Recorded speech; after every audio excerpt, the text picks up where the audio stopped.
Right now, somewhere in the Philippines, a child will go to sleep tonight having never heard the name of Jesus Christ.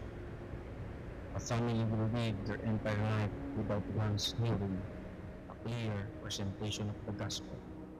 And unless someone goes, they may never hear.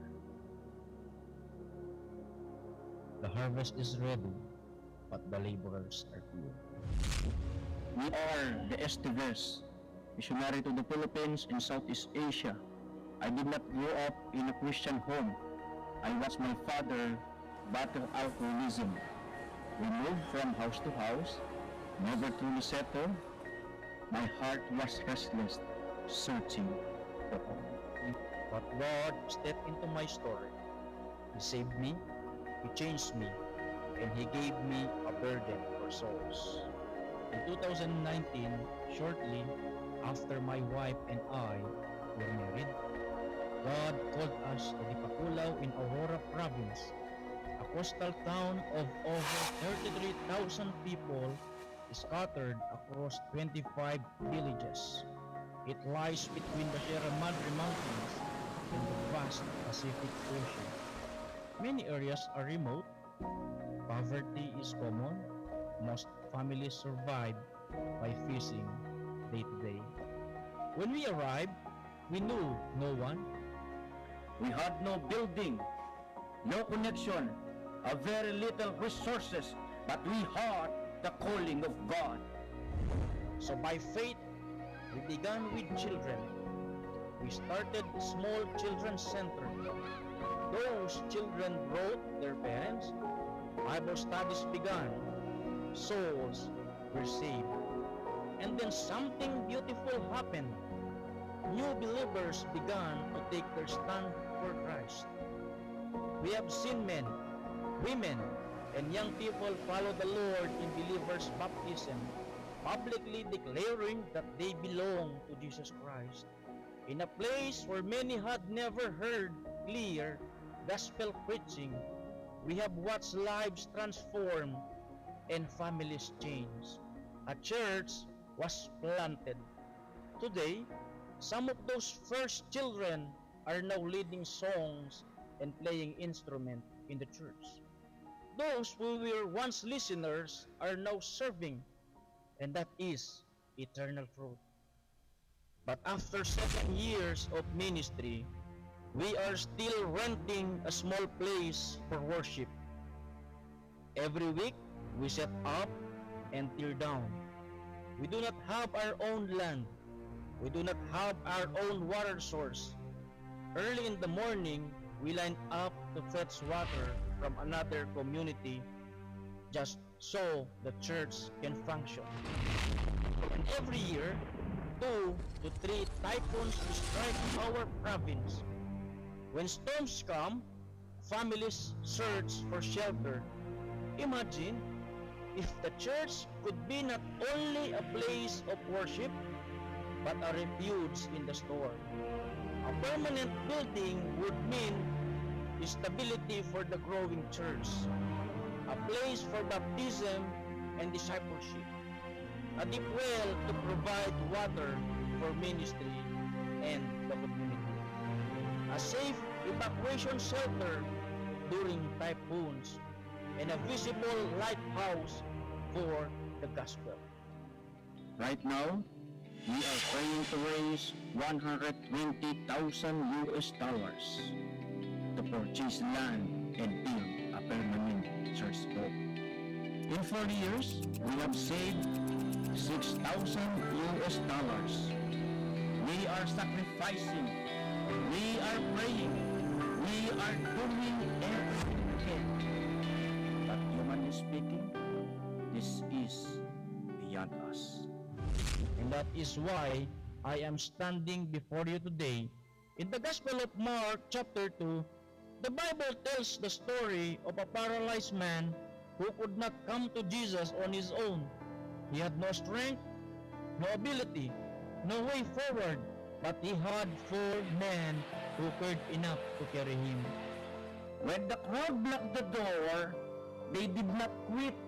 They climbed to the rooftop, broke it open, and lowered their friend down to Jesus. Because of their faith, that man walked away forgiven in tears. Ipakulo, there are thousands who cannot come on their own. Children without guidance, families trapped in poverty, souls who have never clearly heard the gospel. We cannot reach Christ by themselves, but together we can carry them. I may be the one preaching, I may be the one baptizing, I may be the one discipling, but I cannot lift the burden alone. Could you help me hold the stretcher? Could you take one corner through prayer, through monthly partnership, through a one-time love offering toward this church project?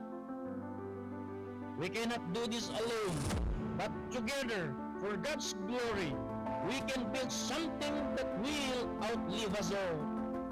Would you prayerfully consider being one of the four? One day in heaven, someone may say to you, "Thank you for helping carry me to Jesus. Thank you for praying, and may God use us together to make an eternal impact."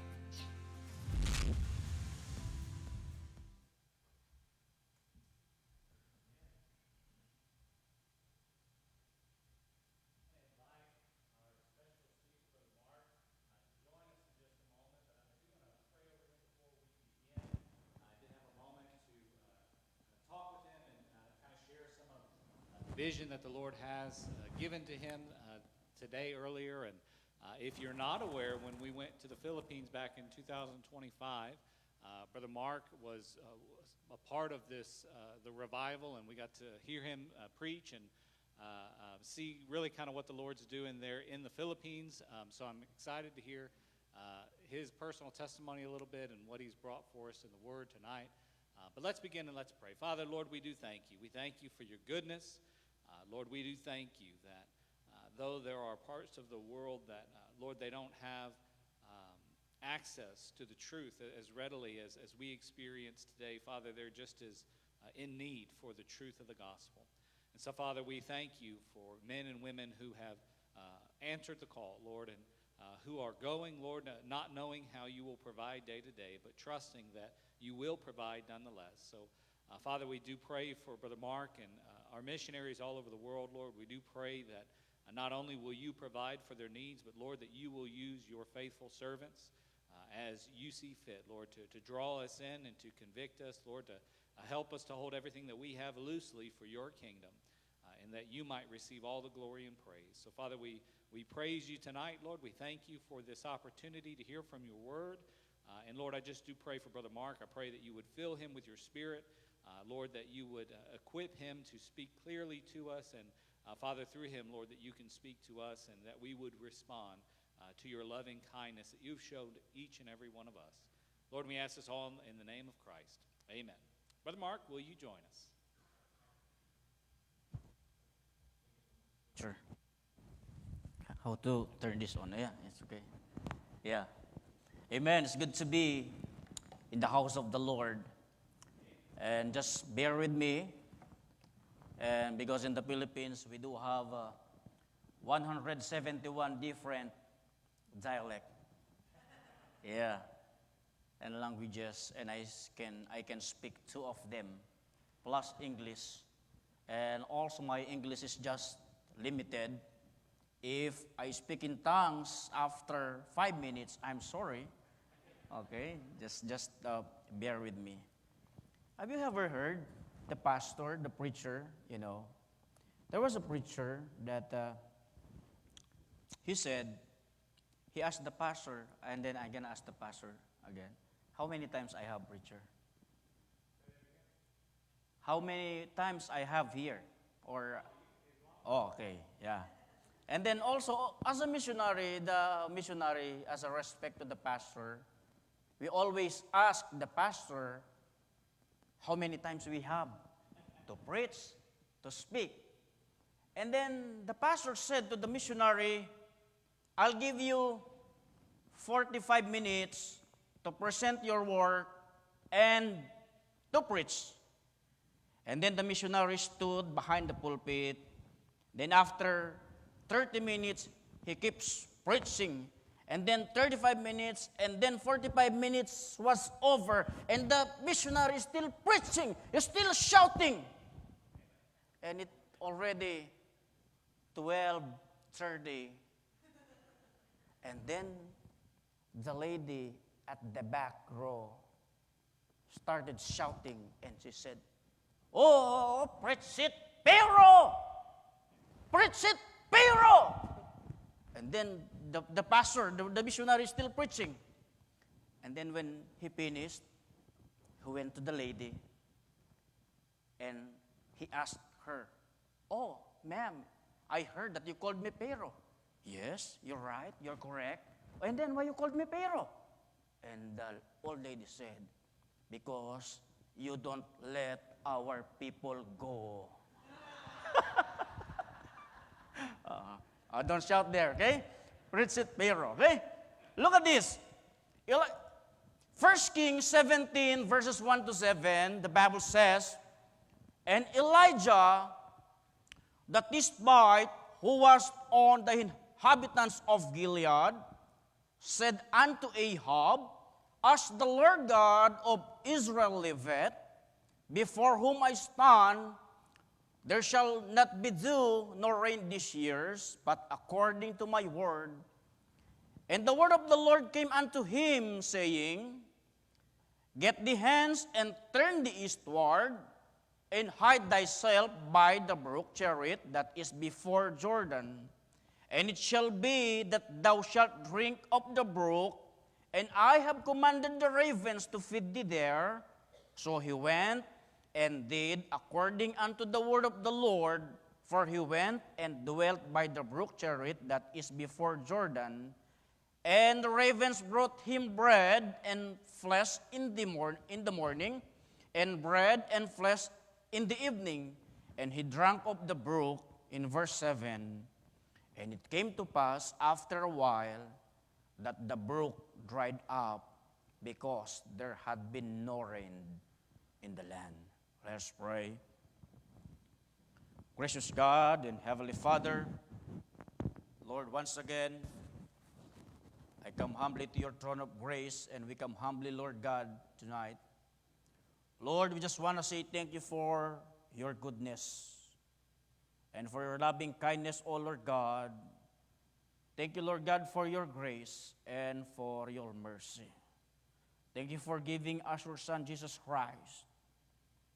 He shed his blood and died on the cross of Calvary for us to be saved. And we are enjoying that salvation, Lord God. Oh God, be with us tonight. May you come down from heaven and fill our cup once again. Don't pass us by, Lord God. Lord, I know as a Filipino we do have a language barrier. But please, Lord, use me tonight to be a channels of blessing. In this I pray, in the most precious name of our Lord and Savior Jesus Christ. Amen and amen. So in the Bible, there is a place called a brook, Cherith. And it was not a famous city. It was not a large place filled with many people or people. It was not a place of comfort. It is simply hidden brook in a lonely place. And this is exactly where God sent his prophet Elijah. And at this moment, if you read your Bible, he had just experienced a great spiritual victory. Amen? And he boldly stood, because he boldly stood before the wicked king Ahab. And he said in 1 Kings chapter 17, verse 1, As the Lord God of Israel liveth, there shall not be dew nor rain this years, but according to my word. Imagine his courage, the courage of Elijah. He stood before a powerful king without fear, and he publicly declared God's judgment. Are you with me? But what happened next, look at this, is surprising. God did not send Elijah to a palace after his victory. God did not send him to a bigger ministry. Instead, God sent him into the brook. A quiet place, a lonely place, a place called Cherith. And look at this church. And this teaches us some important lessons. And I want to title our message tonight, Lessons in the Brook Cherith that we need to learn as a Christian. Lessons in the Brook Cherith that we need to learn. Sometimes, after your great victory, God leads you into your quietest season.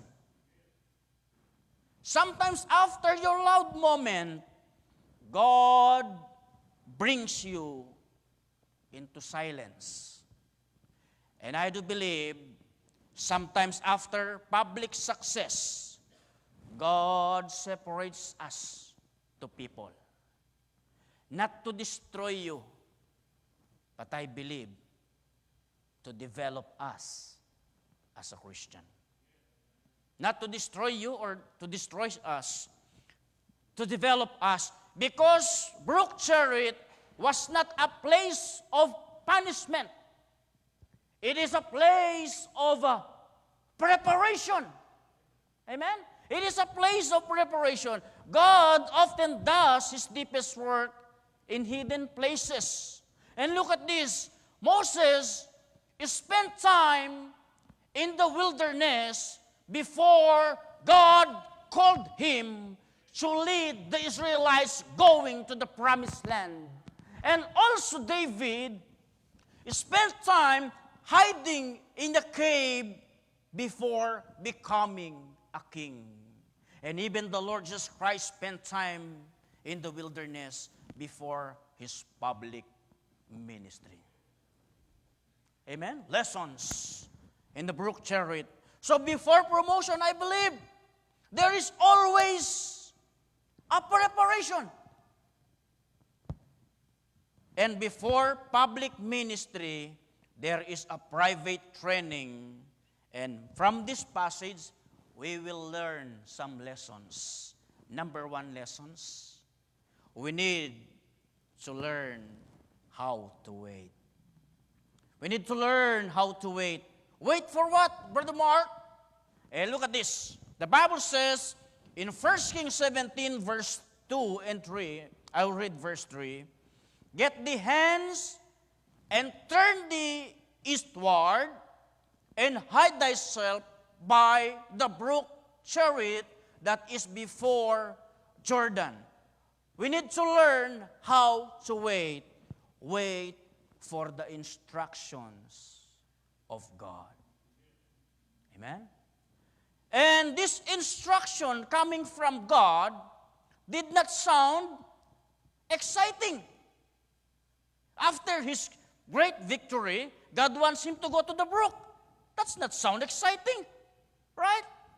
And there was no crowd, no applause, no visible success, no ministry activity. In 1 Kings 17, verse 5, you know what he did? So he went and did according unto the word of the Lord. For he went and dwelt there by the brook Cherith that is before Jordan. God simply said, go and wait. And waiting is one of the hardest lessons in the Christian life because we like movement. We like visible progress.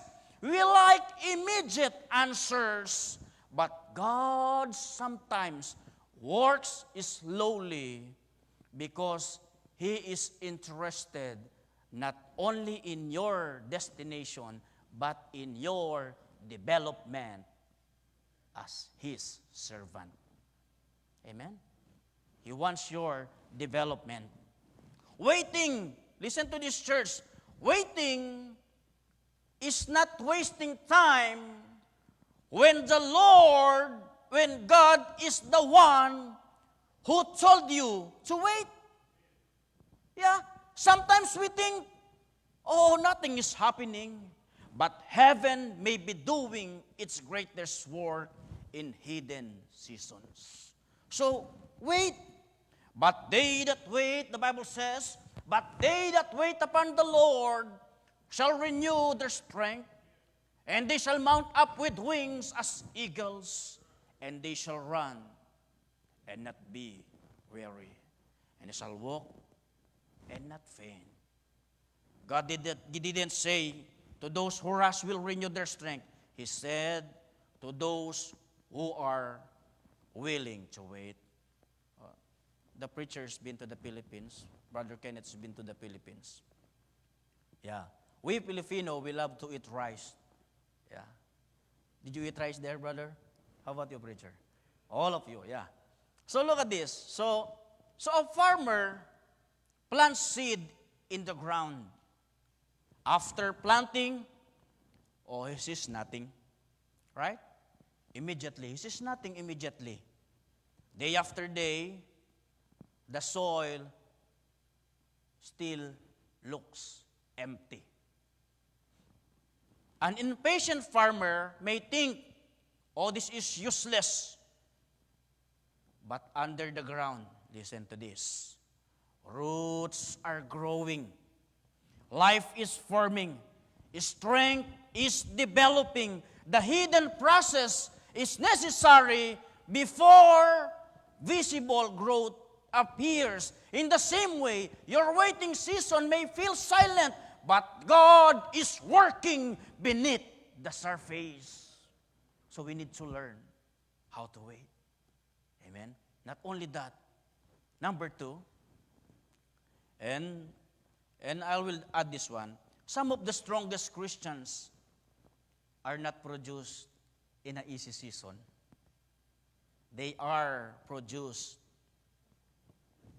in waiting seasons. Amen? And number 2, we need to learn how to be alone with God. 1 Kings 17 verse 3, get thee hence and turn thee eastward and hide thyself by the brook Cherith that is before Jordan. God told Elijah, hide thyself. That means separation. No crowds, no ministry audience, no companionship, just Elijah and God alone.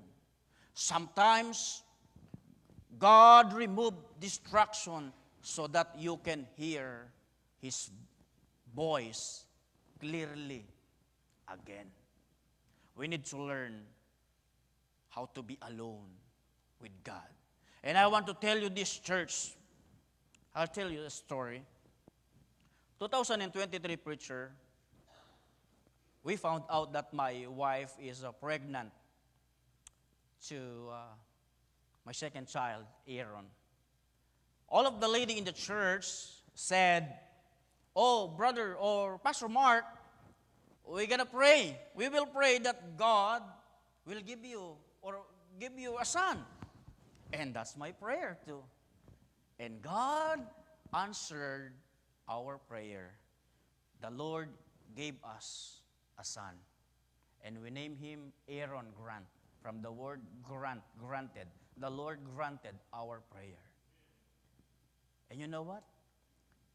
When he was 11 days old, preacher, he was choked, aspirated in his milk. He's not breathing anymore. We rushed him to the hospital. And his color, his skin turned purple. And he's not breathing. I and my wife was crying. I was driving too fast in the Philippines. Oh, there's no traffic sign in there. I was driving to get to the hospital. And then when we get to the hospital, the doctor took him and brought him to the emergency room. And after a minute, I heard him cry. Oh, thank you, Lord. And then she looked into my wife. Oh, my wife is just barefoot. And then she looked at me, and then I noticed that I'm wearing just a boxer short. Oh, and we don't have wallet either. We don't have money. Oh. But you know what? When he turned 12 days old, 13 days old, and 14 days old, same thing happened, preacher. We rushed him again to the hospital. And my son, we don't know what happens to him. We don't know what the problem. And sometimes in the middle of the night, I saw my wife just sitting on the couch, crying. You know what? My son never experienced to sleep by his own. We just carry him for 5 months. So alternate, my wife's duty in the morning, my duty is in the night, but I saw my wife crying because we don't know what's going to happen next. And, you know, when we brought him to the hospital, to the specialist, they found out that my son has enlargement of the heart. Yeah. That moment, I learned how to ask a favor to the Lord. I learned how to pray. I learned how to ask a favor. I learned how to pray. I learned how to be alone with our God. And I want to tell you, church, tonight, if this life is hard to stand, so kneel down and pray. Learn how to be alone with God. In that brook chariot, just Elijah and God alone. You know, when he turned 1 year old, we brought him to the hospital again, preacher. You know what happened? Oh, his heart turned to normal. Look at that. Amen. God answered our prayer. That's why, church, we need to learn how to be alone with God. So many people want God's power, but they don't want a secret place. They don't want to pray. Yes, some things can only learn when you are alone with God. And not only that,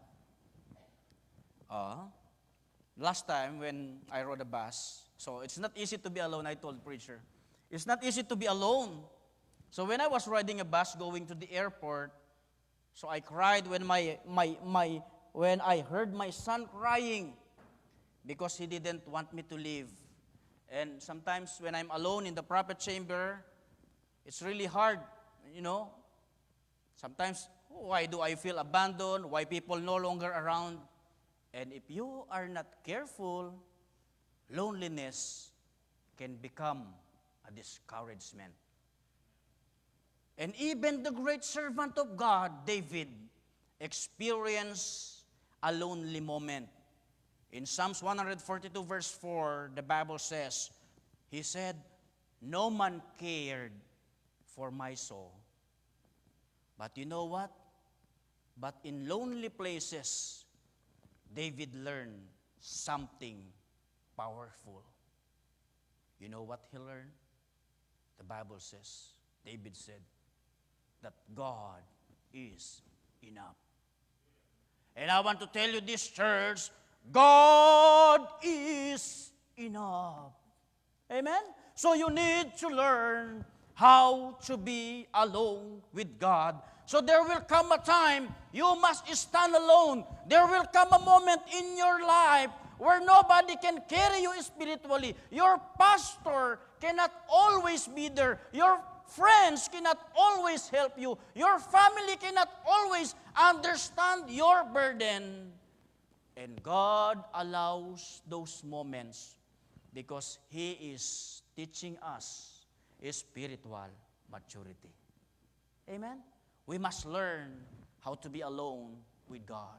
We must learn how to pray alone, how to trust God alone, and how to stand by faith alone. Amen? And not only that, number 3, so preach it, pero maybe you can say that, preach it, okay? Number 3, learn how to trust God for what you need. Amen? 1 Kings 17 verse 4, and it shall be that thou shalt drink of the brook, and I have commanded the ravens to feed thee there. And this is amazing because ravens are unclean birds, right? But God used them as instruments of God provision. I remember, Pastor, when we started the church there in the Philippines, especially in Dipakulaw, that's the first Baptist church in there, in that town. And a member there, those members, they never heard a pastor preach, you know. So I remember our first service, they don't know how to sing, preacher. They don't know the tune. I don't know. They don't know. So I and my wife, only the one who knows the song. And then when I started preaching, I still remember the message that I preached. It's about storm. Because we are close to the Pacific Ocean. And to begin my sermon, I asked them, as my introduction, I asked them, do you ever experience a storm, a literal storm, that you are in the middle of the ocean, that you experience storm? One of the lady at the back row, she said, oh, Pastor, I experienced a storm, yeah, and me and my husband. And then the other one raises his hand, a man in the church. Oh, I experienced that when I do fishing. And then the other one, and then the other. I just stood standing behind the pulpit. I was standing behind the pulpit, and then they starting talking to each other about their experience. And I don't know how to stop them. And I said, oh, next time, I don't want to start my sermon with question. Because I don't know how to stop you. Amen? Listen to this. Learn, so yet God can use unexpected sources to provide your needs. Sometimes we limit God's ability because we expect Him to work only one way. But God is not limited by people, by economy, by circumstances, by human understanding. If God can use ravens, He can use anything just to provide your needs.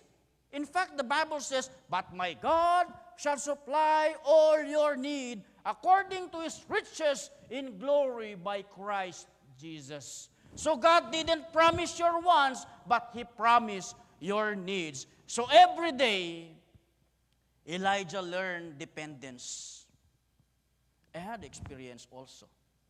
I love, as a missionary, as a pastor, I like to tell a story about our experience in the field. While doing visitation, Pastor Jerry, and then it's almost lunch, and then one of our members in the church told me, oh, preacher, almost lunch. Since your wife is not here, come and join us. Let's eat. Oh, I appreciate their kindness and generosity. They served me a steak. Wow. But it's not a real steak. It's a spam. That's our steak in the Philippines. Oh, she cut it. She cut it very thin, like this. Very thin. And I can read my Bible through. Yeah. So imagine waking up every morning, not knowing where food will come from, but suddenly birds arrive carrying provisions, not once, not twice, but every single day. Sometimes God provide unexpectedly. Amen? He always remains faithful. So, I'm going to go to my last points. But by the way, I will ask you, do you know what's the food that the ravens brought? Who knows? Oh. What food? Meat, right? Meat and bread, right? Don't you know that? It's a burger. Yeah. That's the history of a burger. The American improve it, just put lettuce in it, some tomatoes, some onions, and a sauce. It's a burger, yeah? Okay? So learn not only that, we need to learn how to trust God when the provisions stops. So 1 Kings 17 verse 7, and it came to pass after a while that the brook dried up because there had been no rain in the land. This may be the hardest lessons at Cherith. The brook that once gave water dried up. The place that once sustained Elijah changed. When God allows one season to end, it doesn't mean that God is abandoned us. Amen? Sometimes we become attached to places, people, or seasons. But God never intended the brook to be permanent. Amen? The brook was only a temporary preparation. God sometimes allows door to close. Maybe you lose your job. Yeah. Sometimes God allows that. Sometimes God allows comfort to disappear, not because He stops loving you, because He is leading you to somewhere new. Amen? He is leading us to somewhere new. So the drying brook was not the end of Elijah's story. And it was simply God's signal. It's time to move. It's time to move, church. It's time to move. So Brook Cherith was not a punishment. It was a preparation. It was where God shaped Elijah privately before using him publicly. At Cherith, Elijah learned. Look at what he learned. He learned how to wait patiently. He learned how to be alone with God, how to stand alone by faith, how to trust God daily, how to move forward when season change.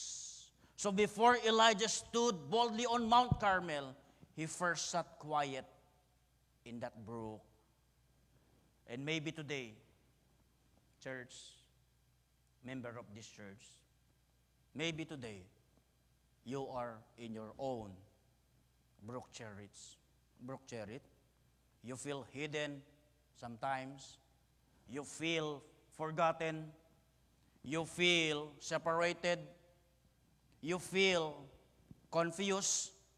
But remember this, God does some of His greatest work in hidden places. And I want to encourage you tonight, don't quit. Don't quit. You know, the lesson that I learned when I studied in a Bible college, the president of that college always said, you know the boxers, although they are, what do you call that? Sometimes the boxer hit hard, their goal is just to finish one more round until the round is over. And I want to borrow that tonight. Church, don't quit. Just fight one more round. Stay faithful. Amen? And God already has another assignment prepared for you. So stay in the church. Stay faithful. And thank you so much. I'll call Pastor.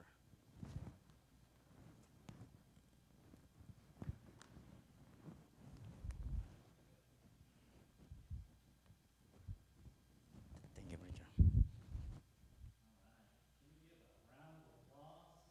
No.